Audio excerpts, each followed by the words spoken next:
a mensagem que estou com saudade de casa. Talvez você que mora longe, você deve ter pensado assim, mas não, estou falando aqui no aspecto de saudade da casa do Pai no céu, tá? Então, nós hoje vamos estar dando um ponto final, pelo menos em parte, a pregação Estou com Saudade de Casa, parte final, tá certo? Então gostaria que você ficasse de pé e abrisse o texto sagrado, a Bíblia, certo? Em Jeremias, capítulo 18, verso 1 ao verso 6. Jeremias 18, verso 1 ao verso 6. A palavra de Deus.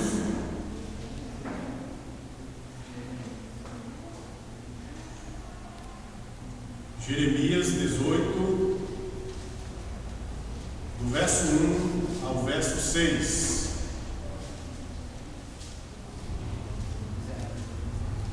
Olha o que diz a palavra de Deus. Esta é a palavra que veio a Jeremias da parte do Senhor.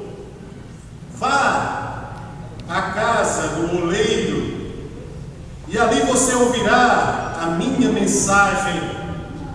Então fui à casa do oleiro e o vi trabalhando com a roda, mas o vaso de barro que ele estava formando estragou-se em suas mãos, e ele o refez, moldando outro vaso de acordo com a sua vontade. Então o Senhor dirigiu-me a palavra: ó comunidade de Israel, será que eu não posso agir com vocês como fez o oleiro? Perguntando o Senhor. Como o barro nas mãos do oleiro, assim são vocês nas minhas mãos, ó comunidade de Israel. Sente-se no seu lugar. Oremos ao Senhor. Senhor nosso Deus e Pai, que a tua palavra cause o efeito, o dínamo necessário em nossas vidas, que ela seja aquela espada cortante, para que possamos ser neste mundo vasos de honra. Em nome de Jesus, abençoe, Pai, para a glória do teu santo nome. Amém e amém. Amém? Nós vimos alguns domingos passados, nós vimos na temática da temática de Estou com Saudade de Casa. Nós vimos na primeira parte dessa mensagem o anseio do filho pródigo pela casa do pai. Nós trabalhamos o texto de Lucas 15, de 11 a 32. Na segunda mensagem, nós vimos o anseio do salmista, nos Salmos de número 84, o salmista que anseia pela casa do Pai. E na terceira parte, domingo passado, nós vimos a resposta de Jesus para os fariseus quanto aos perdidos que estão longe da casa do Pai. E aí nós trabalhamos o texto de Lucas 15 completamente. Hoje nós vimos o texto de Jeremias, capítulo 18, do verso 1 ao verso 6, onde nós vamos trabalhar a questão da casa do oleiro, certo? A casa do oleiro, casa de humildade, casa de atenção à palavra de Deus, casa onde deve-se moldar-se. Então o primeiro ponto que nós podemos ver aqui nesta noite é que estou com saudade da casa do oleiro. Estou com saudade da casa do oleiro, ou seja, presença de Deus. No verso 2 do texto, nós percebemos uma palavrinha que tem lá no texto de Jeremias, certo? 18, verso 1 ao 6. No verso 2, há uma ordem de Deus ao povo de Deus, que o povo de Israel no texto é o povo de Deus, ou seja, isso pode fazer parte, isso pode tomar como povo de Deus, a sua igreja, ou seja, nós, igreja do Senhor, podemos estar figuradamente no texto que está tratando a casa de Israel. Então Deus diz lá o quê? Desce. Deus diz no verso 2 para o povo dele que desce a casa dele. Deus dá uma ordem: desce. Ou seja, o que é que Deus está dizendo para nós? Desce. Então o que é que Deus está querendo dizer com isso? O que é que Deus está querendo dizer com isso? Desce. Deus está querendo dizer, número 1, o Senhor está querendo dizer, número 1, ter humildade como o oleiro. Por que ter humildade como o oleiro? O oleiro já estava lá embaixo. A palavra oleiro, ela tem um significado daquela profissão das pessoas que fazem o barro, fazem vasos de barro, mexem com o barro e fazem aqueles vasos bonitos de barro, que lá em Juazeiro do Norte, em outros lugares do Brasil e do mundo, as pessoas fazem, uns fazem de porcelana, outros, mas aqui o elemento é o barro. O oleiro, nós podemos figurar, é figurado como oleiro, mas é o próprio Deus. Deus está lá onde está a humildade. Deus está dizendo, Deus está dando uma ordem ao seu povo: desce a humildade, desce para ter humildade, como o oleiro. Deus tem humildade, entendeu? Ou seja, na casa do oleiro, que é Deus, é onde devemos ser humildes. Por isso Paulo dizia, para não pensarmos de nós mesmos além do que somos. O apóstolo Paulo está dizendo que nós não devemos pensar além do que já somos. Espera aí, mas nós devemos ter cuidado com esse negócio aí, porque talvez quem esteja aí, você que está me ouvindo, você que está prestando atenção aí, você pode estar pensando assim: gente, se Deus está me dizendo que é para ficar do jeito que eu estou, então devo ficar. Não, mas espera aí, isso aí, Paulo, o apóstolo, está falando em relação ao povo de Deus. Ele não está falando em relação à pessoa que é ímpia, a pessoa que é incrédula, a pessoa que está no pecado, a pessoa que não se converteu, a pessoa que não se arrepende. Paulo está falando do povo de Deus, que te mantém do jeito que está. Ou seja, do que é que ele está tratando no texto de Filipenses? Ele está tratando a questão disso, se conformar do jeito que você está, humilde, se conformar humilde. É lá em Filipenses capítulo 2, do verso 1 ao 3, ele fala sobre isso. Ele trata lá em Filipenses 2, do verso 1 ao 3, que Jesus, mesmo sendo Deus, deixou a sua casa celestial, veio à terra e assumiu a posição de servo. Ele deixou a sua autoridade de Deus e veio ser servo. Olha só que humildade de Deus ali. Deus é um exemplo de humildade, ou seja, Deus é o oleiro. Onde ele está dizendo desce. É interessante. Muitas vezes nós pensamos em Deus no alto. Não é verdade? Nós pensamos em Deus no alto. Mas Deus, ele está dizendo agora que está embaixo. Mas aonde? Implícito. Aonde? Na humildade. Ou descer, ou seja, desça do seu orgulho, desça da sua soberba, desça da sua personalidade pecaminosa que se acha um Deus. Desça e venha para a humildade, porque onde há humildade, que não é pobreza, humildade na Bíblia quer dizer um estado de superioridade a outro que qualquer sentimento, porque a pessoa que tem orgulho, ela não tem um sentimento forte, ela é fraca. A pessoa orgulhosa é fraca. ela só faz barulho. O humilde, ele não faz barulho. Ele sobrevive. Ele vence obstáculos. Ele tem paciência. Então era isso que Jesus era. A força de Jesus, no texto do servo, lá de Filipenses 2, de 1 a 3, é a humildade. Nós devemos ter o que o oleiro tem, humildade. Então você pode olhar para a pessoa que está do seu lado e dizer assim: desce. Não é hora de subir ainda. Desce a casa do oleiro. Está vendo?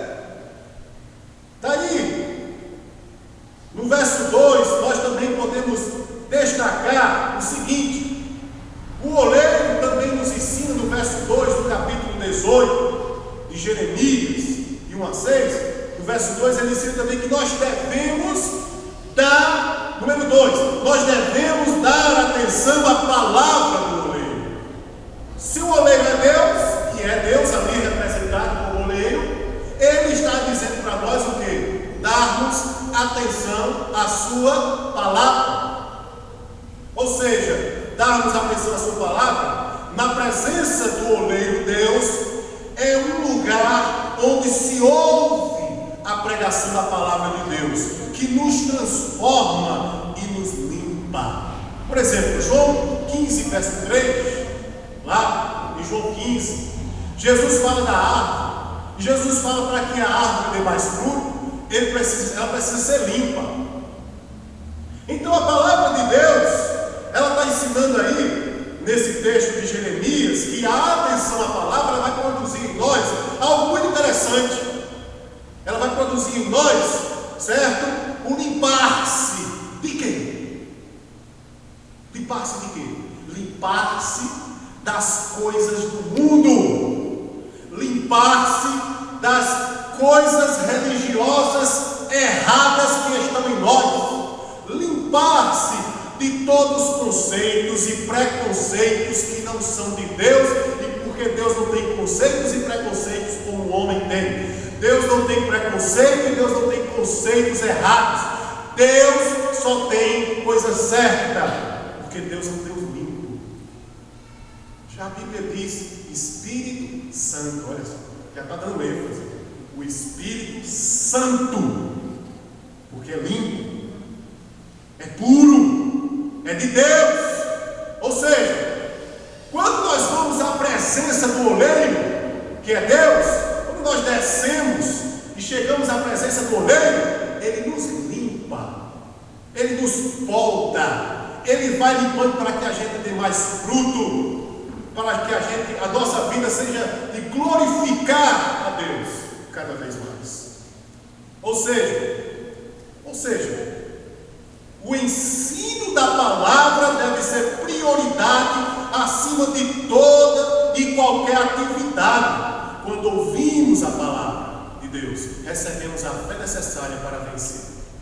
Não tem jeito, irmãos. Uma vez que o oleiro Deus faz a obra de limpeza em nós, e quando nós começamos a ouvir a palavra de Deus, começamos a dar atenção à palavra de Deus, aí nós encontramos na palavra de Deus a vitória que nós precisamos. Está aqui. Todos nós precisamos de vitória em alguma coisa. Todos nós. Se fizéssemos agora uma pequena atividade, uma pesquisa, olhando para o outro, o que é que você precisa? Você ia ouvir a pessoa dizendo: hoje eu precisaria disso, outro dizendo: eu precisaria daquilo. Ia falando. Cada um de nós precisamos de vitória em alguma coisa, seja na área material, seja na área sentimental, seja na área profissional, seja em qualquer área, até mesmo espiritual, porque tem pessoas que são impedidas de serem abençoadas por causa de barreiras espirituais. E é só por esta palavra, a Bíblia, que nós encontramos a vitória. Então, quando nós descemos à presença do oleiro, quando nós vamos à casa do nosso Pai, quando a gente bate aquela saudade, a necessidade de encontrá-lo, nós chegamos lá e encontramos a sua casa, na sua casa, a humildade, a limpeza e a vitória pela sua palavra. Isto está em Romanos capítulo 10, verso 17, da palavra de Deus. Número 3, quando nós descemos para a casa do Pai, para a casa do oleiro. Número 3, nós seremos completamente transformados à semelhança do oleiro. Se o oleiro é Deus, nós devemos ser transformados à sua semelhança. Vamos abrir o texto da palavra de Deus que fala que nós podemos ficar semelhante ao oleiro Deus, que é Jesus. Vamos abrir aí, Romanos capítulo 8, verso 29, diz assim. Olha só o que é que Romanos, o que é que o apóstolo Paulo escreveu aos Romanos, no capítulo 8, verso 29, sobre se transformar, se transfigurar à semelhança de Jesus Cristo. Tá certo? Olha o que ele diz aqui, ó. Pois aqueles que de antemão conheceu, também os predestinou para serem conformes à imagem de seu Filho, a fim de que ele seja o primogênito entre muitos irmãos. Então, ou seja, Deus, quando nos chamou, quando nos converteu soberanamente para sermos seus filhos, Ele quer que nós sejamos filhos de Deus à semelhança de Cristo, à semelhança de Jesus Cristo. É o que o texto sagrado nós vimos agora está dizendo. À semelhança de Cristo, e não de outro, mas é de Cristo Jesus. Certo? Aí o que é que eu desenvolvi diante desse ponto 3 aqui, desse número 3, ser completamente transformado à semelhança do oleiro, Deus. Por exemplo, você sabe o que é ser e o que não é ser à semelhança de Jesus? Você sabe o que é ser e o que não é ser à semelhança de Jesus, segundo o texto, segundo os valores bíblicos? Olha o que é que eu desenvolvi aqui. Número 1. O que não é ser a semelhança do oleiro Jesus? Não é fazer e agir como quer. Não é fazer e agir como quer. O próprio Jesus dá exemplo disso. Deixou a sua glória, se transvestiu, se transfigurou de servo, habitou entre nós, entendeu? Como servo obediente a Deus. Jesus não fazia o que queria, como queria. Até poderia, mas não faria. Por quê? Porque ele se condicionou como ser humano, servo de Deus, obediente a Deus, fazendo a vontade do seu Pai, que é Deus. B.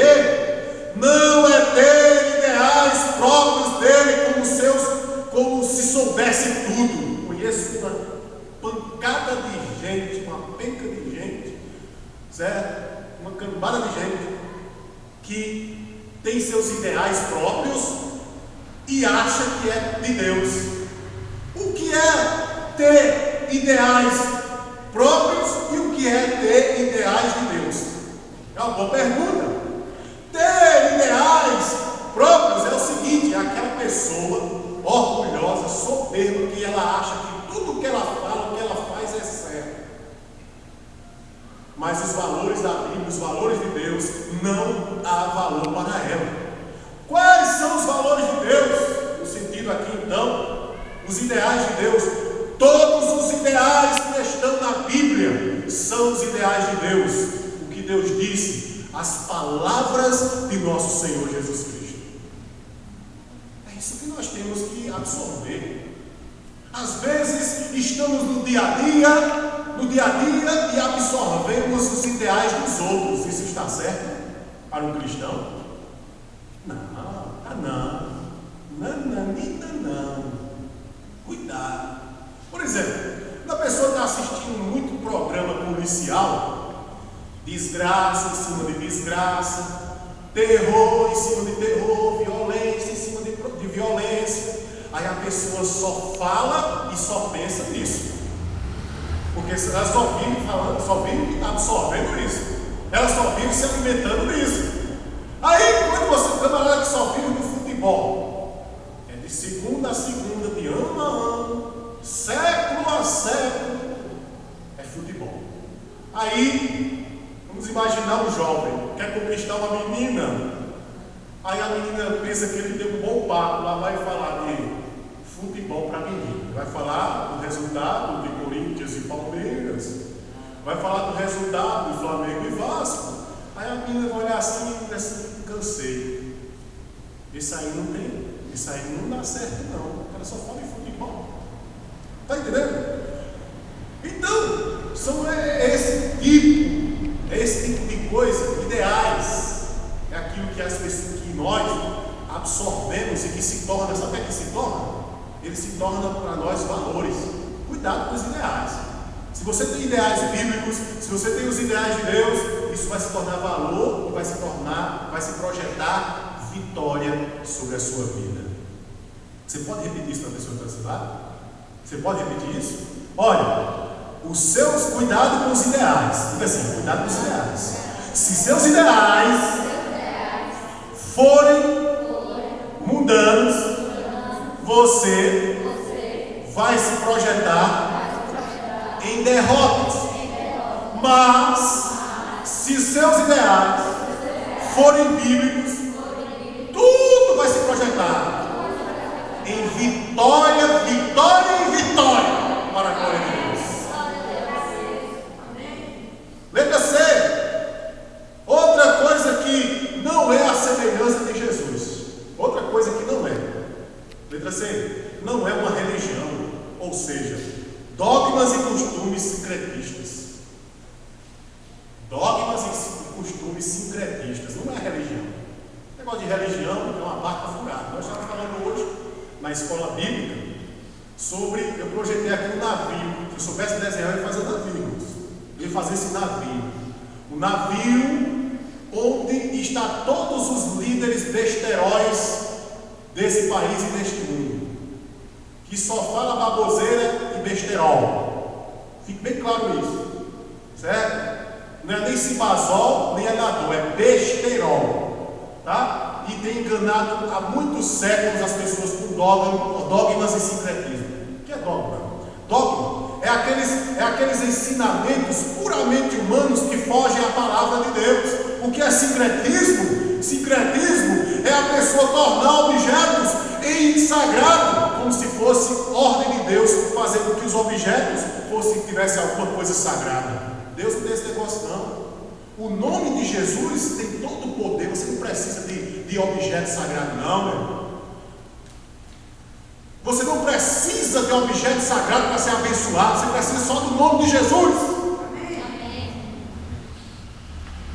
Você não precisa de dogmas humanos, coisas que o homem escreveu, coisas que o homem estipulou como lei. Se você já tem o nome de Jesus, o nome de Jesus tem poder em tudo.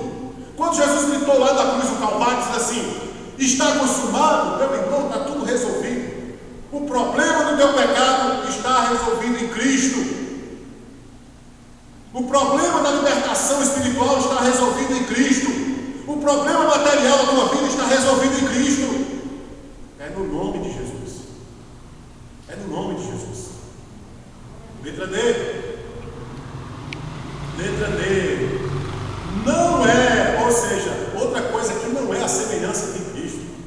Não é tentar transfigurar um Cristo que nunca se viu ou mesmo se fotografou. Tem muita gente que acha que a semelhança de Cristo é aquelas fotozinhas de Jesus, de um falso Jesus, de um certo Jesus, que não é o Jesus da Bíblia. Ou seja, por exemplo, se cultuou muito a um Jesus, que tem um quadro famoso por aí, um Jesus meio que afeminado, um negócio meio esquisito, meio afeminado. O camarada está no quadro todo delicado. Misericórdia. Se cultuou muito isso. Agora eu pergunta que não quer calar: aonde está na Bíblia que Jesus ficava pousando para quadro? Aonde está na Bíblia que Jesus que tinha máquina Kodak ou digital e Jesus estava fazendo um pose para se fotografar? E Onde está na Bíblia que Jesus era um negocinho todo afeminado, todo delicadinho? Misericórdia, irmãos. O sangue de Jesus tem poder. Opa! O negócio está feio, hein? A Bíblia diz que José era carpinteiro. Logicamente, Jesus herdou a profissão de carpinteiro. Como seria a mão de um carpinteiro, delicadinha, mão de pianista, aquela coisa, ou então mão de, coisinha afeminada, tudo. Não, meu irmão. A mãozinha de um carpinteiro é toda cheia de carro, viu? Se ele era marceneiro de profissão, tá? Estou especulando aqui. Se ele era marceneiro de profissão, Jesus não era aquele camarada magro, ele é camarada magrinho, todo, sabe? Não consegui pegar num saco de cimento. Camarada mesmo, malhado. Está entendendo? Malhado. Porque ele pegava no pesado, era a profissão dele. Tá? É a profissão. Então vamos deixar esse negócio de Jesus. Não, eu penso que Jesus era assim. Eu penso que Jesus era desse jeito. Eu penso. Não, peraí. Vamos pensar no que a Bíblia diz quem era Jesus. Isaías 53 diz que, olhando nós para ele, não havia nele formosura alguma que atraísse a ele. Homem de dores. Então lá em Isaías 53 está dizendo que ele não tinha nada que atraísse nele de formoso. Testado em trabalho. Tá? É isso que a Bíblia diz. Certo? E agora nós vamos para a parte final sobre a semelhança de Cristo. Então, diante de tudo isso que nós vimos, o que não é, o que é ser a semelhança do oleiro de Jesus? Então, o que é ser a semelhança do oleiro de Jesus? O que é ser? Primeiro, letra A, é fazer e agir como ele. Fazer e agir como ele. Isso é ser a semelhança de Jesus. Isso é ser a semelhança do oleiro. Fazer e agir como ele. B, ter os mesmos ideais de Jesus. C, viver a verdadeira religião. E D, transfigurado a nossa vida como a Bíblia o transfigura. Ou seja, assim como a Bíblia apresenta Jesus, é assim que eu e você, nós devemos assim ter em nossa vida e praticar assim, a ser a semelhança de Cristo.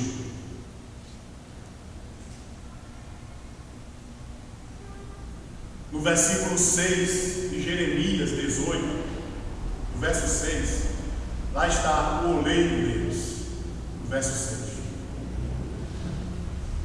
Nós vimos que o Deus que mandou você descer, o Deus que mandou eu e você descer a casa de Deus, a casa do oleiro, a casa do Pai, certo?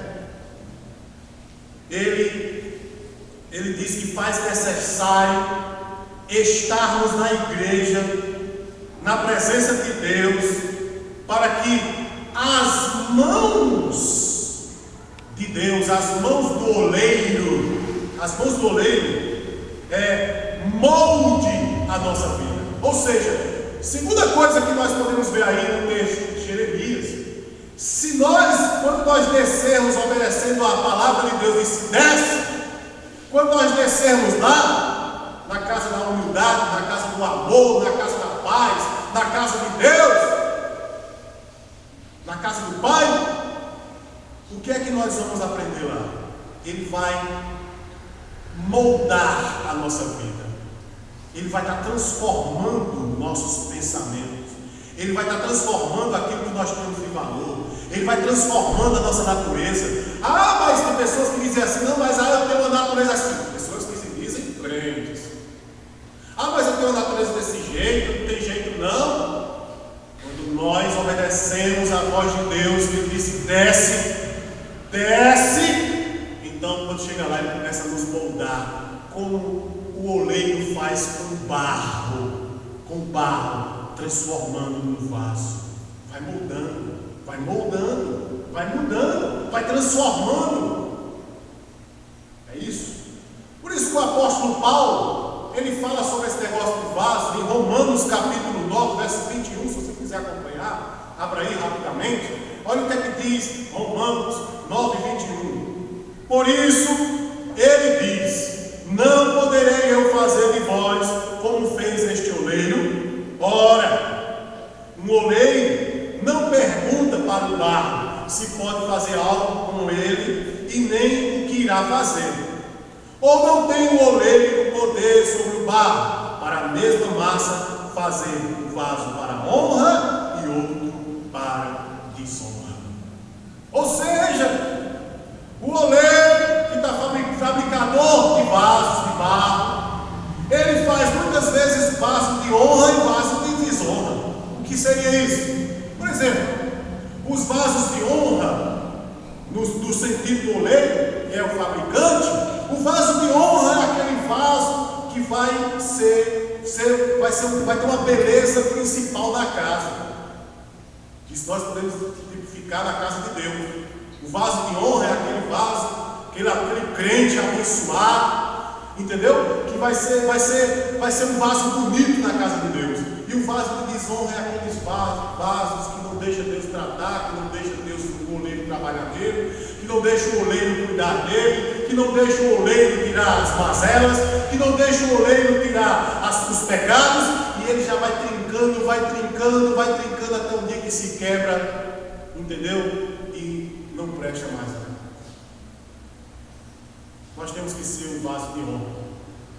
Mesmo que você esteja sendo um vaso de desonra, você não pode aceitar ser um vaso de desonra. Se você estiver sendo um crente desonroso, você estiver sendo um crente que desonra a palavra de Deus, você não pode aceitar ser esse vaso de desonra, porque isso é muito ruim. Isso é muito triste. Isso é muito triste para um crente, ter desonra aos olhos de Deus, na casa do seu pai. Um vaso trincado. Alguém quer vaso trincado? Misericórdia. Os fins de um vaso trincado não vai servir para nada. Todo mundo quer um vasinho perfeitinho, bonitinho. Assim também é o oleiro Deus. O oleiro Deus em sua casa quer vasos abençoados, cuidados, bonitos, que possa realmente enfeitar a casa do Pai. Agora, o que faz um vaso de desonra? O que é que ele faz? Sua vida não é para glorificar a Deus. As pessoas que são vasos de desonra são pessoas que conhecem a palavra de Deus, mas não praticam. Ela só vive desonrando a Deus, só fazendo coisa errada, e acha que está certo. Olha, gente, nós estamos vivendo hoje no mundo, sabe, que as pessoas estão crentes, estão fazendo coisas erradas e ainda achando que está certo. Misericórdia. Fazendo coisa errada e dizendo: não, mas eu sou a semelhança de Jesus. Não, mas eu sou abençoado. Não, eu tomo posse da bênção. Misericórdia. Não é bem assim não. Não é desse jeito não. Que negócio é esse? Que Deus é esse? Não é o Deus da Bíblia. O Deus da Bíblia é um Deus de santidade. O Deus da Bíblia é um Deus que preza pelo sagrado, pela fidelidade. Cadê aqueles crentes? Cadê os crentes que as pessoas olhavam, seja no comércio, seja onde for, e diziam assim: tinha o maior respeito por esse crente? Cadê? Sumiram, desapareceram. Parece que a coisa foi o contrário. É crente, mas vai na balada, tá? É crente, mas de vez em quando eu tenho uma amante. Misericórdia! Isso não é vaso de honra, isso é vaso de Sua vida, no vaso de desonra, sua vida é uma pedra de tropeço para as pessoas. Meu irmão, o vaso de desonra, a vida dele é uma pedra de tropeço para os outros. Ele é uma pedra de tropeço para as pessoas. Quem anda no caminho deles vai tropeçando e caindo de boca no chão. Quem anda com vaso de desonra, ele não tem prazer na palavra de Deus, ele não tem prazer na lei de Deus, ele só tem prazer em desonrar a Deus, mas ele ainda tem um topete, ele ainda tem a capacidade de dizer que Deus está na vida dele, fazendo um monte de coisa errada. E o principal desse ponto, fazendo as pessoas tropeçarem. Pessoas que olham assim e dizem assim: eu ser crente igual fulano, Deus me livre. Ser crente desse jeito, eu já ouvi isso muitas vezes na minha vida. Você deve ouvir isso muitas vezes no dia a dia. Mas eu quero dizer para você, querido, que o diabo está te prendendo nisso. Se você ficar ouvindo essas pessoas e não tomar uma decisão de ser diferente desses crentes desonrosos, quero lhe dizer que você está preso pelo diabo. Agora, se você olhar para essas pessoas e dizer assim: peraí, eu vou ser crente em Jesus, mas eu não vou ser igual a isso, não. Eu vou glorificar o meu Deus, mesmo que eu esteja só. Quem foi que disse que nós devemos basear nossa vida no que o outro diz? Quem foi que disse que nós devemos basear nossa fé no que o outro irmão está fazendo? Não! Nós devemos basear nossa vida em Cristo. Nós devemos basear nossa fé no Senhor Jesus Cristo, para ser um vaso de honra. O vaso de honra, o que faz o vaso de honra? O vaso de Deus. Sua vida glorifica a Deus. Sua vida glorifica a Deus. As pessoas olham para ela e dizem assim: olha, eu quero ser crente, eu quero ser igual aquele fulano ali, ó. Eu quero ser igual aquele irmão ali, olha que coisa bonita. Olha como ele é honesto. Olha, sem falar uma coisa aqui, deixa eu citar uma coisa aqui. Você sabia que tem muito ímpio que está brincando com a honestidade dos crentes? Se aproveitando e pensando que nós não estamos vendo isso. Querem fazer a gente bobinho. Não vamos cobrar, o negócio é R$100, mas nós vamos cobrar dele R$500. Bonito isso, hein? Cuidado, meus irmãos. O mundo está assim. E está pior do que isso. E pensa que a gente não está vendo. Gente, eu não só tenho tamanho, não sou bobo, não. Eu sei que o camarada está me enrolando. Até às vezes, estou dizendo para você, eu deixo o cara me enrolar só para ver até onde ele vai. Só para ver. O negócio é sério, irmãos. Um vaso de honra glorifica a Deus. Ele é honesto. Ele procura pagar suas contas em dias. Ele procura fazer com que o nome de Deus não seja pisoteado, nem servir de piada e nem de chacota para as pessoas, não. Um vaso de honra faz com que as pessoas olhem para o nome de Jesus e digam assim: vale a pena servir a este Jesus que esses irmãos, esses crentes estão vivendo aqui. Eu quero esse Jesus. Número 2, o vaso de honra, o que faz? Sua vida edifica os outros. A vida dele é uma edificação dos outros. Ele passa ali, as pessoas. Eu conheci crentes, que as pessoas, ele passa por lugares, passando por lugares, sério mesmo, e as pessoas dizem assim: olha só, lá vem, olha como é bonito ser crente. Aquele crente ali, ó, aquele ali é crente. Eu já perceberam que a gente diz assim: ó, aquele ali é crente, viu? Cuidado! É porque eles sabem. O diabo sabe. O diabo sabe, gente. Quando a pessoa não passa, ele diz assim: cadê aquele crente, hein? Passa aqui todo dia. Porque a vida dela chama a atenção de Deus e das pessoas. E Deus flui nela a atenção das pessoas para verem a semelhança de Jesus por nele. Segundo o texto sagrado, o que o oleiro faz com o barro tem algumas funções do corpo, como, por exemplo, quando o oleiro, o texto está falando lá que o oleiro está fazendo um vaso de barro. Tem algumas funções no corpo, no nosso corpo, que nós somos um vaso de barro. Então tem algumas funções do vaso que o oleiro faz com as suas mãos no nosso corpo. Por exemplo, número 1, as mãos do oleiro faz a moldagem do barro, ou seja, nossas vidas são transformadas somente quando nos colocamos nas mãos de Deus, oleiro.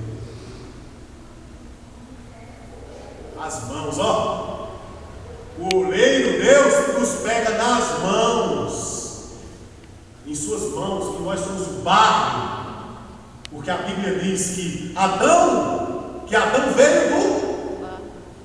Pois é.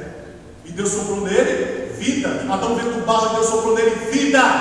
E aí Deus faz com que ele vai se o quê? Ó, moldar-se, transformar-se. Vai transformando o Adão aí, ó. Vai transformando esse Adão nesse boneco bonito. E aí Deus sopra vida. Tem muitas pessoas que Deus está pegando na mão e está moldando. Mas para isso você precisa descer a casa do Pai. Você precisa descer a casa do Pai para que Ele lhe transforme. Você está fora da casa do Pai, você está longe. Você precisa deixar Ele lhe transformar. Se o vaso se desmanchar, Ele pega de novo e refaz de novo. É assim que Deus trabalha nas nossas vidas, transformando com suas mãos as nossas vidas. Número 2, com os pés. Você sabe o que é que o oleiro de Deus faz com os pés? A máquina lá ele vai se projetando com os pés. Ele vai projetando a máquina com os pés e fazendo com que o barro rode, né? Com que o barro fique em círculos. E ele com a mão vai moldando, vai formando um vaso de barro ali, ó. E com o pé ele vai pedalando aquela coisa. E com a mão ele vai projetando o vaso. Ele vai projetando o vaso do jeito que ele quer. Alguns ele diz assim: eu vou fazer desse vaso um vaso grande. Eu vou fazer desse vaso um vaso abençoado. Eu vou fazer desse vaso um vaso amoroso. Eu vou fazer desse vaso um vaso de santidade. Eu vou fazer desse vaso um vaso abençoado. Eu vou fazer desse vaso um vaso que me glorifique.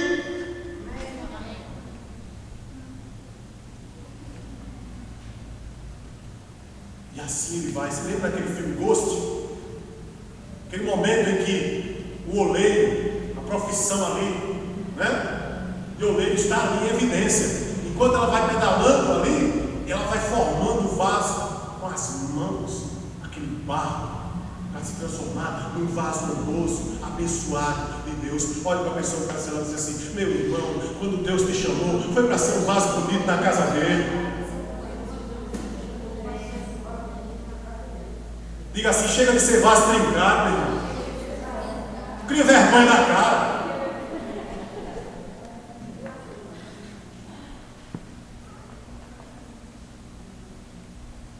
A roda onde está o barro, para que o movimento faça o barro ser moldado. Deste modo, Deus tem movido nossas vidas para que nos tornemos moldáveis. Ou seja, até mesmo nas frustrações, só temos que ter cuidado com quem quer dar uma de Deus e transformar as frustrações em punições. Como é isso?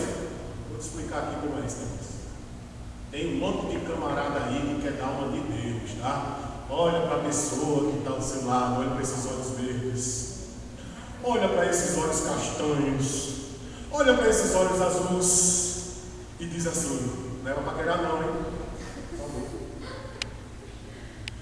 Olha para ela e diz assim: como é isso? Não queira ser Deus, não. Seja você mesmo. Olha, quando é esse negócio que as pessoas querem transformar as pessoas, as frustrações das pessoas em punições? Por exemplo, tem um irmãozinho humilde na igreja, aí ele tem uma frustração, fulano e tal, quer transformar a vida dele punindo. Primeiro, quando não estamos dispostos a estar dentro dos seus padrões, nos punem. Quando as pessoas querem, sabe, fazer com que a gente ande no padrão que ela quer, você está entendendo? Tem gente que quer que a gente ande como: olha, eu quero que vocês andem assim, ó, eu quero que vocês andem desse jeito. É assim que você anda. A pessoa diz: não dá para mim esse negócio. Aí ele vai punindo a pessoa, um carrasco. Senta o chicote, tá? Não, você tem que fazer desse jeito. É assim que Deus faz. É assim que Deus é. Misericórdia, meu irmão. O sangue de Jesus tem poder. Que a graça de Deus abunde sobre nós. Que seja abundante a graça do Senhor sobre nossas vidas. Misericórdia. Tem pessoas que querem mudar a vida da gente, fazendo punição da gente, punindo a gente. Quer ver? Na igreja. Na igreja, primeiro. Na igreja. Número 1, na igreja. Diga, na igreja, diga. Na igreja. Na igreja. Sabe como é que é? Aquelas panelinhas. Só quer ser. Só que quem quer ser é eles. Entendeu? Vai ter casa só quer ser. Coitado do irmão, chegou na igreja